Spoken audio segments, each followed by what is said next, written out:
Hindi matatawaran ang samahan na nabubuo sa pagitan ng pamilyang Pilipino. Kaya naman kahit na pumanaw na ang isang mahal sa buhay ay mahirap nakalimutan ng mga alaalang iniwan nito. Ang iba pa nga sa atin may bigat ng kaloobang nadarama sa kanilang paglisan. Ito pagkat hindi pa tayo handa na ipagpatuloy ang buhay nang wala sila sa ating piling. Isa sa mga naisip na paraan ng pagpapagaan sa ganitong sitwasyon ay sa pamamagitan ng paglikha ng sining sa bote.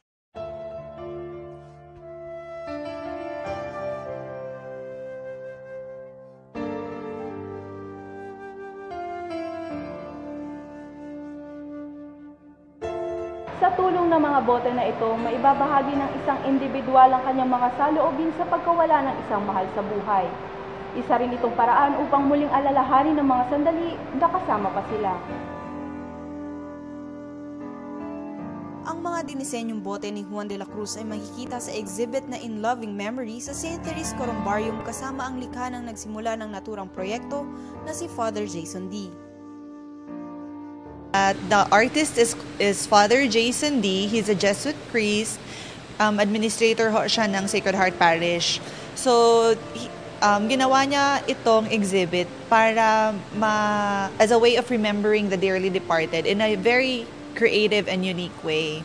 So, instead of, usually people write prayers or parang susulat sila sa envelope, magpapadasal, ito ay isang paraan na pag-aalala ng mga patay pero sa pamamaraan ng paggagawa ng bote in such a way na while you're doing it, you remember, you relive the memories. Ang mga likhang sining ni Father Jason ay may kinalaman sa santo, bayani, biktima ng kalamidad, terorismo, sakit, bisyo at kawalan ng hustisya.